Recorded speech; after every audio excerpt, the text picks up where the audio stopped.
So they were sad for Joseph's death for about 3 seconds. I do appreciate the amount of, what would you call them, events that are happening in this game. There's actually a lot going on once you figure out where to go. And I stopped by Joseph's hometown just to talk to his daughter. Well, she's got that side pony. Oh, yeah. And you can't, not go talk to the vulnerable daughter with the side pony. Uh-huh. Okay, I see where you took that. See, that is not one of the options that gives you in Final Fantasy IX. I'll just explain that right now. In Final Fantasy IX, that whole thing that we just did where we go and we rescue... We don't rescue, we get the goddess spell, we fight the Adamantoise, and Joseph dies. Yeah. Ramuh tasks you with finding, 5 of his apparitions, and they each tell you a part of that story. But there are 2 endings to it. One of them is the heroes go and talk to Joseph's daughter. The other is that they leave without talking to his daughter. And you can choose either of those, and Garnet explains why she chose either one. Huh. And so I guess technically they're canonical or acceptable. But it was nice when I finally played this to realize, oh, that's where that story was coming from. Huh. Because when I initially played Final Fantasy IX, obviously, I had never played this. Yeah. So that whole story about Joseph and the heroes and the goddess spell and the Adamantoise meant nothing to me. In fact, it meant nothing to anyone in America, because at the time, Final Fantasy II had never been released stateside. That's kind of cool, though, for it to then be released and then, be able to do a little history. Yeah. That's neat. So we have the goddess spell, which means we can finally go get the Sunfire. And to get it, we have to go to Cassian Keep, which is where the coward went. Fucking Yeah. coward. And I didn't know how to actually ride an airship yet. And so apparently I paid for it. I nearly paid for it twice. He's just it will let you do that, I think. He's just like, okay, I'll keep taking your money. Yeah. Okay. Return trip? No? Just... Alright. So far, out of Final Fantasy and Final Fantasy II, I feel like, the gameplay of this one, it's busted. Yeah, it's busted. And you're about to see how explicitly busted it can be in 10 seconds. But the pacing of the story is, the things that happen, the events that happen, are enough to make it much more interesting to watch. That's for sure. Well, there are more characters here. You have actual characters, for one thing. They're interacting with more named characters. And you do keep coming back to Hilda and Sid and... Edgar, I think. You keep returning to the same characters over and over and over. And so even though they don't have much of a life outside of what's going on, you don't get much sense of their history or their motivations outside of evil empire is attacking. And that's the Sunfire, by the way. But we can't get it yet because we need a particular torch. We're asking a fucking bonfire. Yeah, and it's just like, I don't know. Some monk in the corner's just shaking his head, what are you doing? What are you fucking doing? Yeah. Uh-oh. Like I said, I feel this one began to take Final Fantasy in more of a narrative direction. Obviously, there was a story there since the beginning, but now they're considering character and world outside of... In Final Fantasy 1, the world just existed. It had crystals, but there wasn't really much of a history thing going on. Here, you had some different countries and a little bit of history. With 4, you really start to get significant amounts of that. But even then, it's still lacking a bit. The Heroes of Light seemed like such outsiders to that world. Because they just appear. Yeah, they just appear on the scene. And having no investment in what's going on around them. And these characters, even their little 3 seconds of sadness, you're like, oh wow, the effects on them are happening. Shit's going on.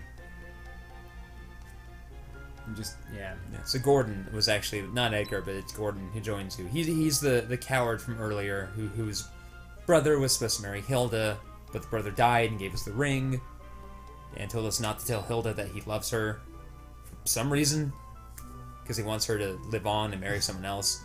And so now Gordon joins our party, and guess what his stats are? Bullshit. How bullshit do you think they are, though? I feel like he's gonna die all the time. Take a look. Oh, what the hell? Take a look at his actual stats for weapons. Why?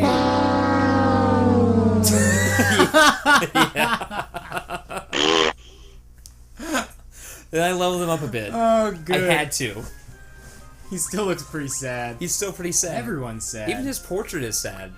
I do like the feeling of everybody's sad because these aren't good times. Yeah. Maria is looking off to the side, either as if she's in an awkward conversation or as if a guy is doing some stuff for her, but she's not really into it. Or she's got... Her life's actually not so bad. Yeah. She's got something waiting for her after all this. Oh, yeah. And I think I cut out this whole dungeon because it sucked. It was just a huge mess. The fuck is... What the hell? Oh, Spike Twa here is actually, I think, one of the problems. Spike Twa. Adamantois, Spike Twa. These fucking ogres. I also leveled up, I think I mostly leveled up her ice magic. Oh my god. This boss, this is the boss. I was right. This is the boss where I realized how fucked I might be. So... You'll see in a moment. So I actually fought him once before this. None of my attacks are hurting him, so I'm like, okay, I gotta level up my magic. Yeah. He's made of fire, right? I'll level up ice. Uh-oh. Watch what happens.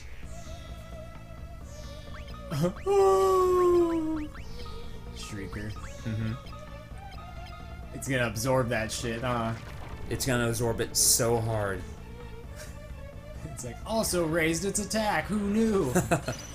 Why would that happen? I don't know. In what world? Other than, like, some chaos monster that is doing that to you on purpose. So my ice spell... Here's the thing, it actually absorbs all elemental magic. And it is resistant to attacks to the point where you can't actually raise your attack... Oh my god. Yeah, you can't actually raise your weapon skills high enough at this point in the game to punch through its defense. The only way you can damage it with physical attacks You're are... like, maybe fire? Yeah, are critical hits. Gus can kind of do it because Gus has particularly high attack. But that was his biggest attack, hitting it for 13. Furion can hit it 4 times and deal 2 damage. Oh, whoa. The only reason I actually managed to beat it here was because in the course of leveling that asshole Gordon, I happened upon a Berserk scroll.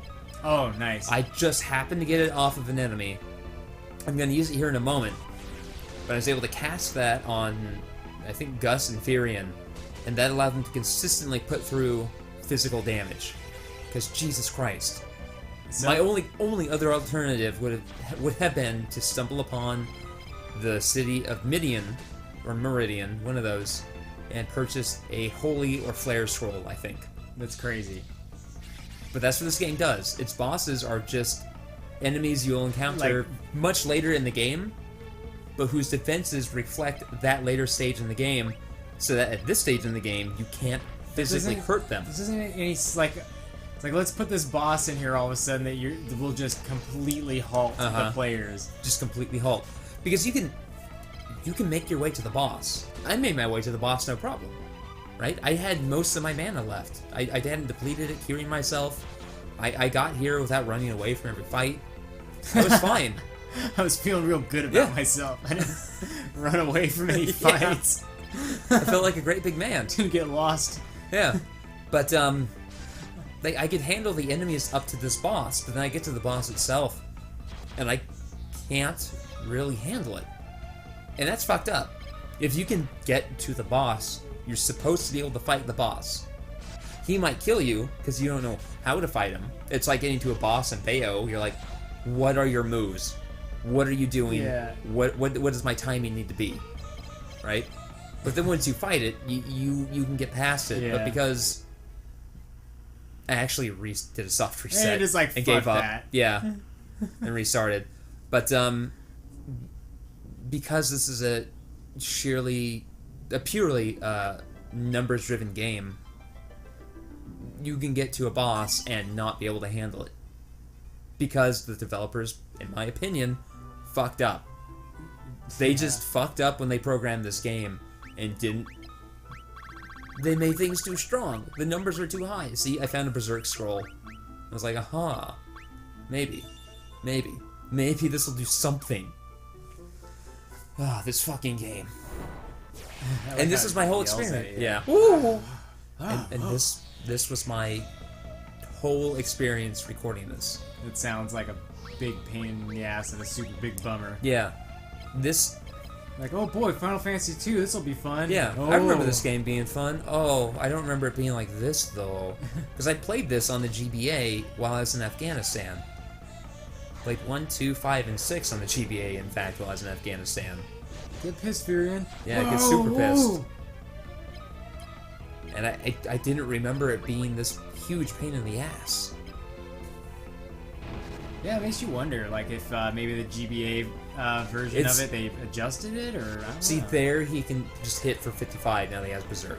Sweet. Or maybe it was such a traumatic experience that your mind just forced you to forget about it. Possibly.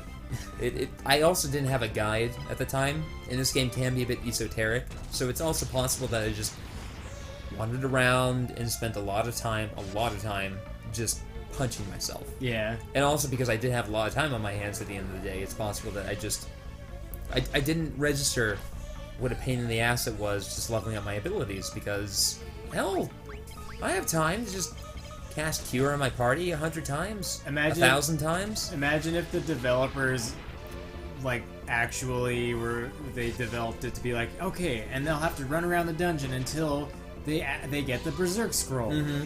And then that will give them what they need to beat the Shrieker. Except I didn't get the Berserk Scroll in here. Oh. I got the Berserk Scroll from some random enemy on the other side of the world. Oh, damn. Yeah. If I had stumbled upon Midian or Meridian, there's a town of magic later on called Midian or Meridian. I'm gonna stick with Meridian until we get there. If I had stumbled upon there, I could have bought that scroll. I could have bought Flare and Holy, because I think they have all the magic there. Once you get to that town, it's just, here you go. Yeah. There's one magic shop that has like 5 or 6 vendors inside, and between them they have all the spells you could ever want, except Ultima. Which, by the way, because of the way this game's designed, Ultima is useless. Oh. Yeah, it sucks. But, if I had someone upon there, I could have just bought it. So now you get to light the torch. Yeah. Does Gordon get, like, the fuck killed out of him? Unfortunately, no. Oh. I'll go ahead and spoil it. He doesn't get the fuck killed out of him. Oh. He lives to the very end, and then I think he marries Hilda, Oh. his late brother's fiance. Which, that's kind of creepy. Especially because Gordon is a huge coward. Keep it in that family. Mm-hmm. Don't Like the Bible says. Don't get it all confusing and weird. Just keep Mhm. it all together. That's the best way to keep everything organized. Mm-hmm. You don't have to worry about, like, learning new birthdays. You're married to my brother, now you're married to me. I already know your birthday. I know your Amazon wish list. I know where it's you all live. good. I know where you live. You live in my castle. I Which, know- by the way, it's my castle now, because I'm the king. I know what your childhood was like. We can skip all that. We don't have to learn about each We grew other. up together. You just, you were kissing my brother, and I was thinking about kissing you. Nah, I was kissing my hand. But I named you. I named it Hilda too. I've done a lot of things with Hilda too. A lot of positions. Sure hope you like the positions. So there's this game in Always Sunny in Philadelphia that they invented, and I think it's called like Charlie McDennis or something. They might have called it something. I know that at least in the sequel. Oh no! Oh, The Dreadnought shaking its ship. That looked funny. Yeah, it did. But It's gonna look funnier. there's an episode where it comes back again, and they name it Charlie McDennis 2 Electric Boogaloo. So the Dreadnought is God. huge. The Dreadnought. Oh, no. The Dreadnought is one of those pieces of concept art from Warhammer 40k. It's just got this claw machine Yeah. thing that gets you. Just grabs you by the It's propeller. just got this ball fondler. Ball fondlers? Eh? Yeah. Hey. I still want to know what ball fondlers as a show is supposed to be. There's just this terrible drawing of a guy with stumpy limbs piloting a helicopter. Or fucking turbulent juice. Real turbulent juice. Like that lushness you're watching. Chocobo. I finally found a chocobo. I forgot they're even in this game. I forgot that I went here and found one. Like, why haven't we been breeding this shit Yeah. as humans? Like, we were almost there. Let's just have some chocobos already. Like, we have pit bulls. Why? why aren't we just breeding ostriches to get bigger and bigger Yeah. ostriches? I wrote a paper in college, I think it was my second term, about, I forget what it was about. It had something to do with clean energy and alternatives and shit. And I'm like, we really need Is this to... fucking This is the world map. golf? It's a globe. It looks like a golf game map. Like I there's know, sand I know. pits and shit. But a significant part of my essay was about how we need to selectively breed ostriches to make them strong enough to bear a grown human in Yeah. a small load and have the endurance to travel at least intercity distances. Like Like, what, at least with 15. 10 to 15 miles, I would say. They need to be able to bear you that, right? And then have a full day of rest and then bear you home. We need to breed birds that can do that because it would be fucking awesome. And that's the only reason we need to do it. That's it. Because it'd be cool. Who wouldn't want to ride? I mean, allergies, bleh, whatever. But I mean, bird phobia, get over it. But riding around on a big bird would be the best. Like, it'd be your friend. You would just give it some greens. And like, what? I've never seen ostrich poop. I'm guessing it's just like big pigeon poop. Oh, and then imagine the eggs you could have. Oh, that was also that was one of my arguments. Your car cannot make food for you, That but was a one of my- big bird can. I think I used a line very similar to that. I'm basically just like listing the advantages. And I'm like, your vehicle can also make you breakfast. Yeah. Think about it.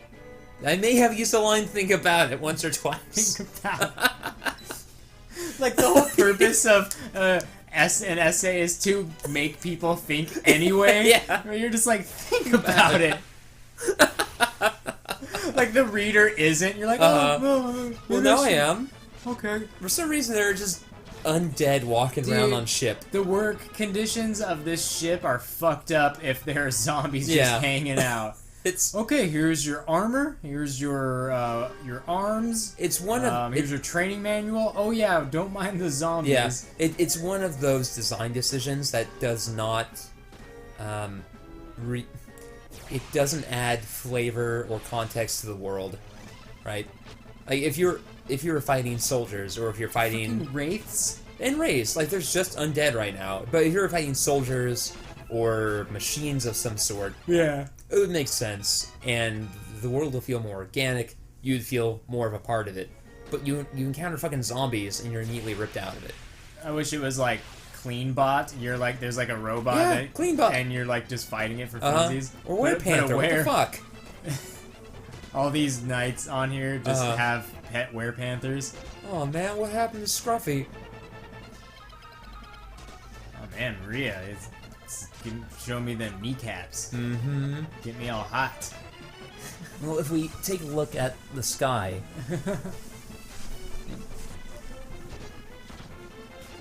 Is this I'm glad. S2? I'm glad that we both have this, so we can both reference it during Uh-huh. these recordings, or we can. Whoa! Oh no, oh no. Oh, that's all right. Everything's fine? Everything's good. Okay. Oof. Yeah, if we take a look at Maria's concept art real quick, I'm sure she's sexy, because Yoshitaka Amano just like to draw women wearing... It's really a high fantasy conceit where women are wearing like one-piece bikinis, or bikini bottoms with like a sheer top over it. One thing that Granted, he also draws very effeminate and sexy men. there's one thing he does in particular with his female characters that I notice, and it's like, for instance, things like the wrist bone, Uh-huh. and then the back of the hand, like, are very sharp shapes. Like, there's a lot of. He's not afraid to show you the pointiness of the human anatomy. Like, Uh-huh. oh yeah, there's a point here, like where the shoulder is, or something, or I don't know, his joints and stuff. They look good. That's what I'm saying. He knows how to draw a sexy elbow. Yeah, look at Maria. She's wearing this weird half armor with a single cup over her left breast. There's like a thin gossamer strip holding... Gossamer. He loves Gossamer on Yeah, women, too. And it's just barely, like, holding this breast cup on? Like, what is that? And she looks mean, though. Like, she does Oh, not... yeah. No, she doesn't... like- A lot of high fantasy women, they're clearly in positions of weakness and distress. His women are not in those positions. He Like- draws them sexy, but he draws everyone sexy. Yeah. I want to fuck Sid right now. You know, that purple skin and Uh-huh. shit. The Star Platinum looking motherfucker. Gordon's still looking sad. Actually, Sid is just wearing a codpiece. Yeah. He is not wearing pants here. He doesn't need it. He has knee-high boots, a canteen, and a codpiece. And that's He's got. He is dressed like Star Platinum. What the fuck? It's just a look. And he's farting a little bit. Just It's a little poop back. Well, poop. He's just a master of the air. Yeah. Fucking Paul Ricard Hype. I don't think that guy's in this game. he's pretty badass looking. Yeah. Oh wait, yes he is. Now I remember. Come on, I want more Maria. And then the sexy pirate lady you meet later. So that's supposed to be Princess Hilda. Wow. She has got so much going on, but it makes sense. Yeah.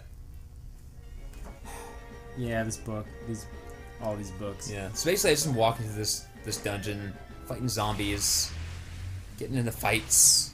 Fighting Looking- Zambones. Yeah. This was the original zombie survival game. Yeah, it was. Let's see that. Oh, yeah.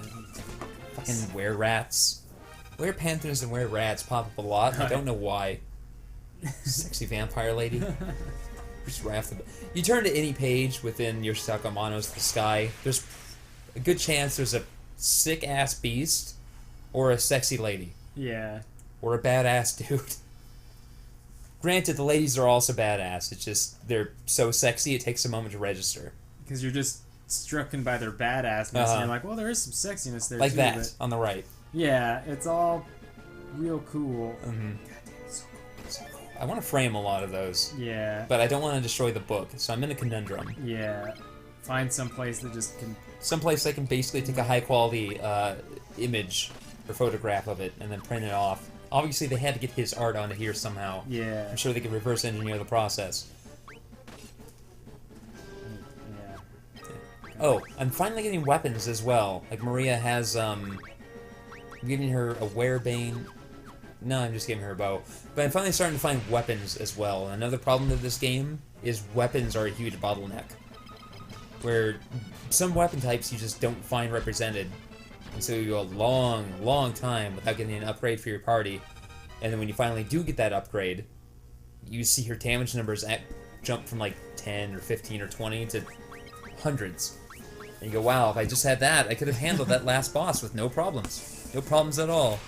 How does the math, or I don't know. I have it's no a idea how the difficult math- question to ask, where it's like, yeah, because you have your strength.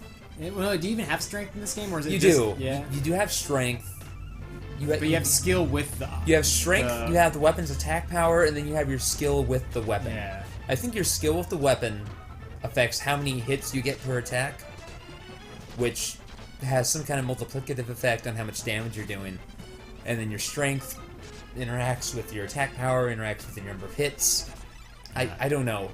Like, damage numbers in Final Fantasy are esoteric to begin with. Yeah. This adds a third layer by giving you weapon skills, which makes it just that much more what the fuck is going on. Alright, I'm doing 723 damage each hit now. Great! It's like, what does that mean?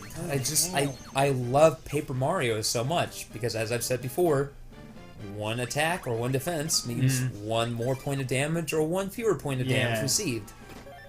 And yeah. Thief's Gloves, and because that's how the game's designed, it means every point needs to be carefully considered. But oh man, ever since playing as a kid, playing Secret of Mana, when you do like a big amount of damage, like the numbers get all big and bold, and you're like, I'm doing such big numbers. It's like it feels so good. Like sometimes the big numbers. Oh, just, those big numbers are great. I love when I get a crit.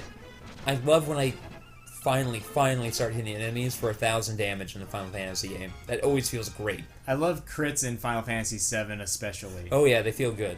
The sound of them. You're That just like, swing noise. You're like, yeah. oh yeah, I did it. And you was get that good. quick flash. Mm-hmm. Yeah, it's always good. So what's going on in this room? So they had kidnapped Hilda, and here she is with Sid, because she was on. For some reason, she was on the airship with Sid. I guess she came with us, but didn't tell us. And Sid is just like letting it all hang out.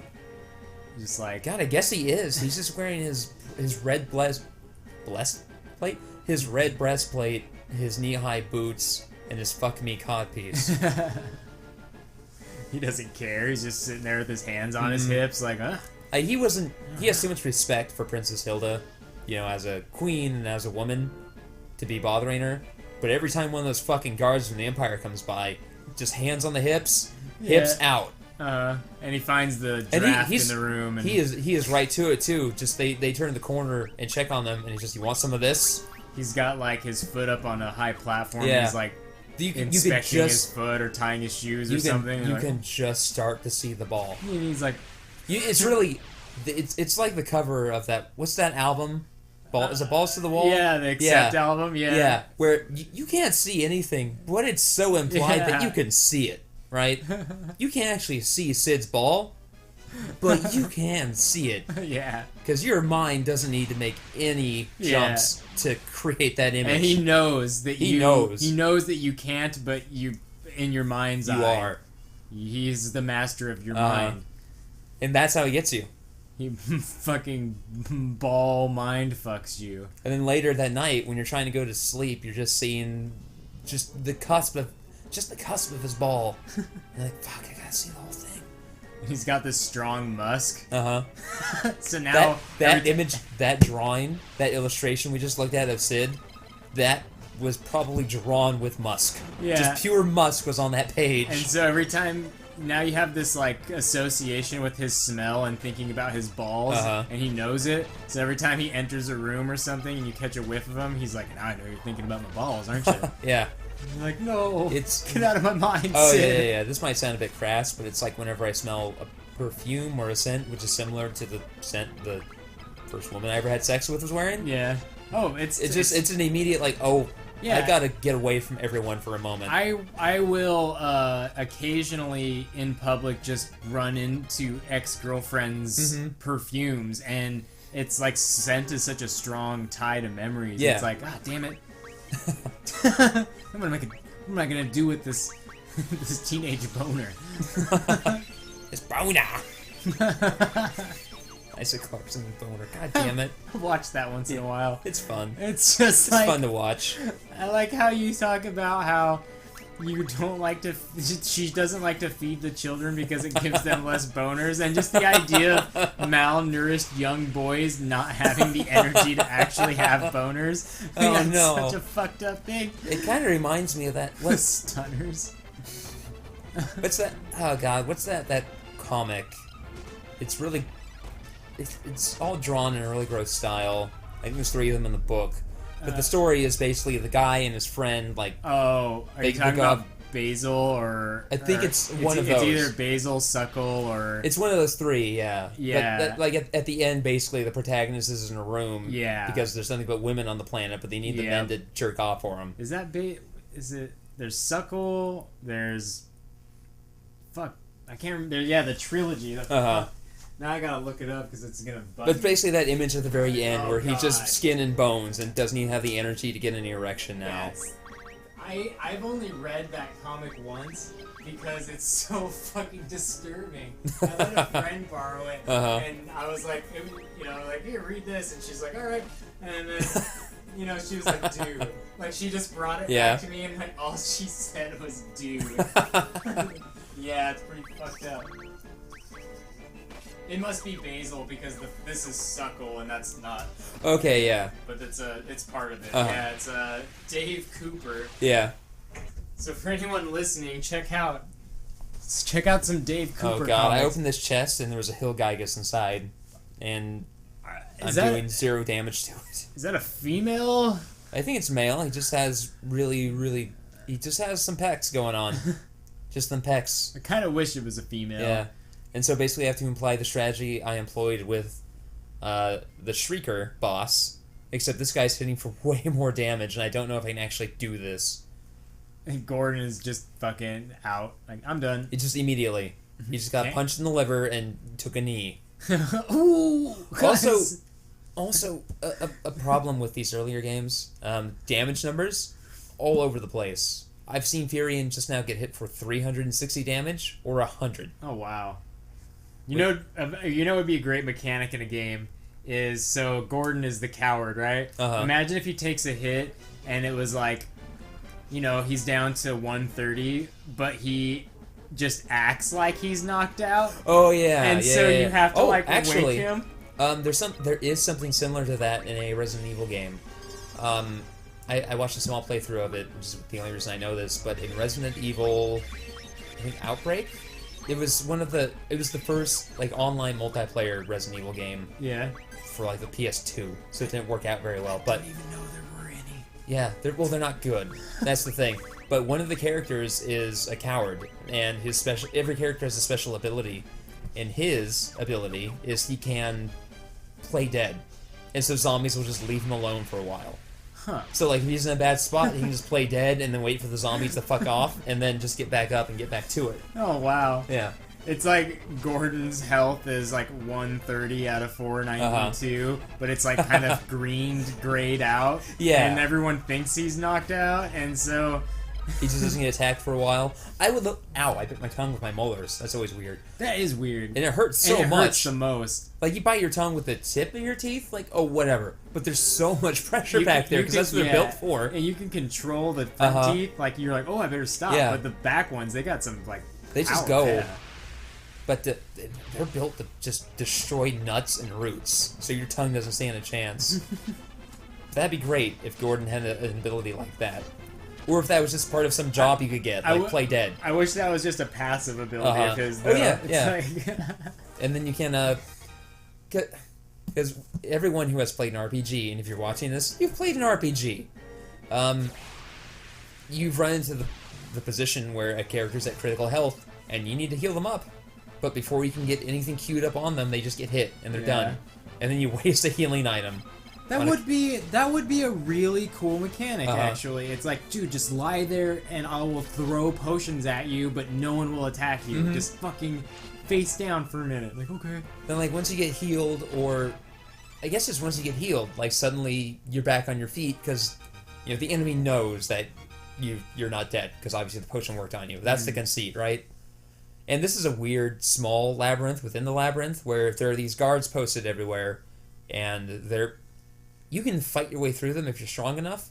I'm not nearly strong enough. So I'm just running through this fucking place, trying to find my way through them. So here's how it would work, it'd be really funny, is if, like, Gordon can play dead, and then he can heal himself, he can, like, sip on potions underneath his cape, and fool the monsters. Until he has enough energy to stand up and withstand a few hits. But that's all he can do, right? That's all he can do until he has a certain health threshold. Like, it triggers at, let's say, 25 or less percent HP. Yeah. He won't get back on his feet until he's at 75%. That'd be funny. So he's not going to die because the enemy's not going to attack him. He can't even be hit by AoE spells, let's say. Yeah. But he also can't do anything else for your party. So if you do need someone else to heal, you're in a spot where it's like, fuck, Gordon, get back on your feet. God damn it. God damn it. Sometimes he just lies there a little bit longer. And you have to, like, fake throw a phoenix down at him. It has no effect, but it makes him get back into the fight. And it's just like, oh, fine. That's how you do it. If you want him to get up early, you basically signal him by giving him a fake phoenix down. So you're still expending that phoenix down, but at least he's getting up with some health. See, I wouldn't do very good at this game because I feel like the darkness status effect is super bitchin'. Because, first of all, it's called darkness, and then you also have sweet-ass sunglasses. Yeah. I mean, and then you're too cool to stand and just take a knee. Oh, yeah, the whole reason we got the Sunfire is so that we can throw it into the engine of the Dreadnought. Because we immensely failed to stop the Dreadnought. In every conceivable fashion, we failed in that mission. Look at those fucking Gyo machines. Oh, God. Oh, God. I go so long without thinking about Gyo, and then something, usually you, will remind me of it. And I go, God damn it. Gyo. And they're drunk ladies on the porch. No, it is Saturday night. Yeah.